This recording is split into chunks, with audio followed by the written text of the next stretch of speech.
Bismillah, elhamdülillah və salatu və salam alə Rasulillah və ba'd. Rasulullahdan sallallahu aleyhi və səlləm incilər.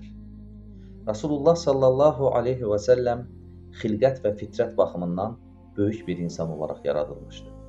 Hələ kiçik yaşlarından etibarən yaşadığı cəmiyyətin sitayiş etdikləri bütlərə sitayiş etməmiş və onlara nifrət bəsləmişdi.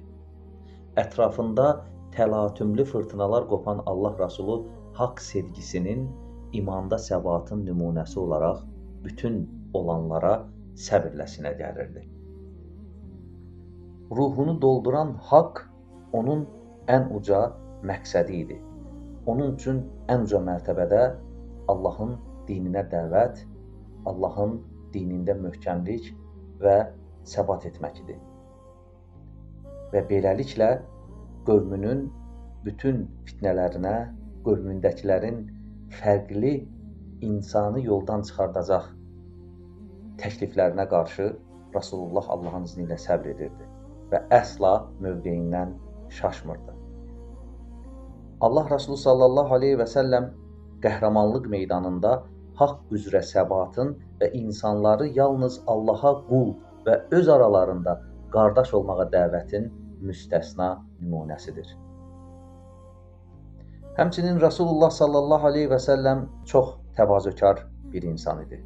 Peyğəmbərimiz sallallahu aleyhi və səlləm təvazökarlığı səbəbi ilə hər sinif insanla görüşər, dərdlərini dinləyər, dəvətlərinə gedərdi. Bir gün bir adam ona Əfəndimiz, ən xeyirlimizin oğlu deyə xitab etmişdi. O da, ey insanlar, Allahdan qorxun, şeytana uymayın.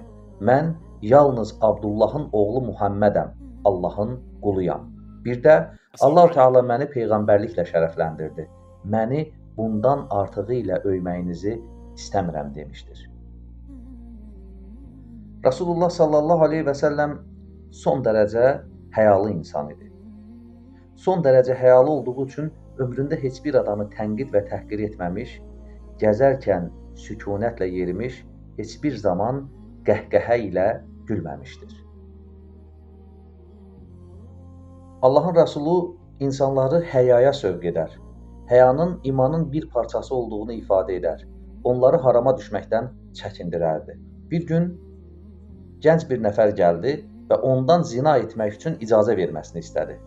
Orada olan səhabələr o gənci susturmaq istədilər. Ancaq Rasulullah icazə verin, yanıma yaxınlaşsın dedi.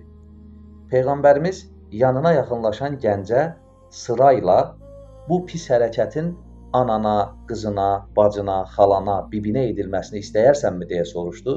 Gənc hər dəfə xeyr istəmərəm deyə cavab verdi. Bu cavablardan sonra Peyğəmbərimiz insanlar da belə bir pisliyin öz yaxınlarına edilməsini istəməzlər buyurdu. Yəni, özünə istəməyəni özgəyə etmə. İnşallah burada kifayətlənirəm, dinləyicini çox yormasın deyə. Allahın izni ilə davam edəcəyik. Subhanəkə Allahumma və bihamdik, əşhədu ən la iləhə illə ənt, əstəğfiruka və atubu ileyk.